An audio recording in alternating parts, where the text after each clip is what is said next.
वडापाव, बटाटा भजी, कांदा भजी, पालक भजी ही कुणाला आवडत नाही, सगळ्यांना आवडते. आपण गाडीवरती गेलो ना की वडापाव बरोबरच कुरकुरीत कांदा भजी सुद्धा आपण आवडीने घेत असतो आणि खातो.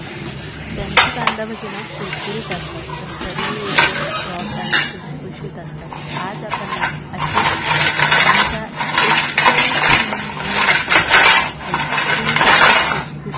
कांदा भजी कशी बनवायची ही रेसिपी बनवणार. आवाजावरून तर तुम्हाला समजत असेल की ती किती कुरकुरीत आणि खुसखुशीत झाली.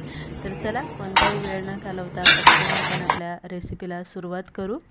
इथे कांदा भजी बनवताना सगळ्यात महत्त्वाचं असतं ते आपण कांदा कसा चिरून घेतोय तो.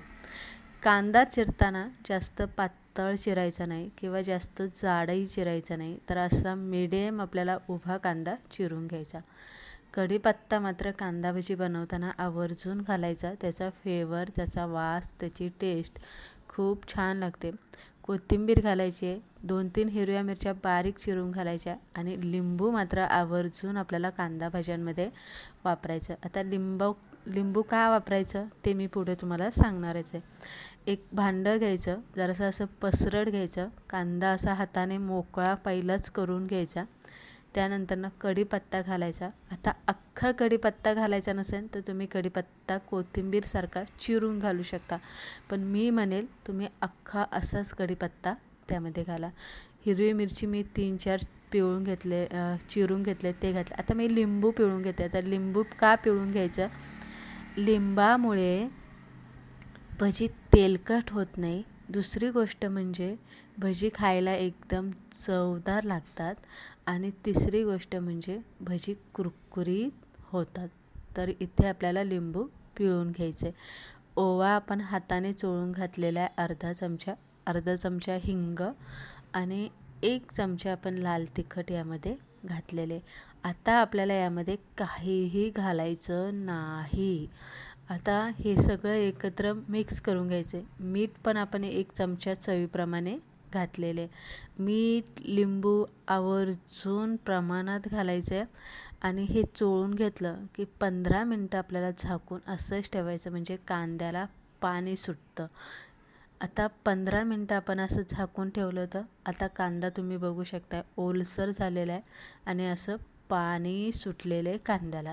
आता इथे आपल्याला पाणी वगैरे काही वापरायचं नाही.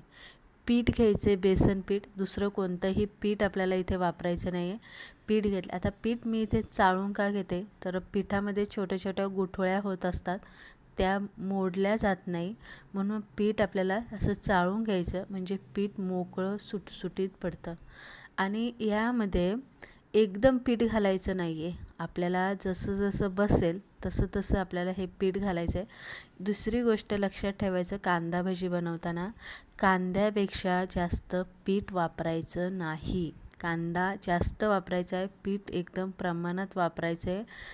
पीठ जास्त झाले आणि कांदा कमी झाला आहे असं अजिबात कांदा भज्यांसाठी करायचं नाही. नाहीतर नुसतं तुम्हाला पीठ खाल्ल्यासारखंच वाटेल, कांदा भजी खाल्ल्यासारखं वाटणार नाही. आता तुम्ही इथे बघू शकता आपण पाण्याचा जराही थेंब वापरलेला नाही आहे, तरी तेवढं पीठ आपल्या ह्या पिठामध्ये बसलं गेलेलं आहे. आता लगेच करायला घ्यायचं नाही, तर काय करायचं, आता पीठसुद्धा 10 मिनटं आपल्याला असंच झाकून ठेवायचं आणि 10 मिनटानंतर आपल्याला काय करायचं, त्यामध्ये 1 चमचा गरम तेल घालायचं आणि परत एकदा पीठ आपल्याला मिक्स करून घ्यायचं. बघू शकताय आपण पाण्याचा थेंब जरी वापरला नाही तरी पीठ व्यवस्थित आपलं मळलं गेलेलं आहे. पातळ करायचं नाही, जास्त घट्टही करायचं नाही. पीठ घट्ट होऊ नये म्हणून आपण पीठ खालवल्याच्या नंतरनं 10-15 मिनटं पीठ आपण तसंच झाकून ठेवलं होतं. आता भजी तळताना गॅस मिडियम करायचा आणि मिडियम गॅसवरती तेलामध्ये जेवढी बसतील तेवढीच भजी तेलामध्ये सोडायची. जास्त दाटी वगैरे अजिबात करायची नाही. थोडीशी खालच्या साईडने तळली गेली की आपल्याला अशी उलटी करायची आणि मिडियम गॅसवरतीच भजी आपल्याला कुरकुरीत तळून घ्यायची. तर इथे तुम्ही बघू शकताय साधारणतः 10 मिनटं लागलेले मला ही भजी तळायला आणि एकदम कुरकुरीत असं त्याला टेक्स्चर आलेले, छान तळले गेलेले, सोनेरी गोल्डन कलर आलेला आहे. तेलातनं भजी काढताना गॅस 2 मिनटं मोठा करायचा, तेलाला चांगला ताव द्यायचा आणि मग भजी तेलातनं काढून घ्यायची. आवाजावरून तर तुम्हाला समजलंच असेल की ती किती कुरकुरीत झालेली.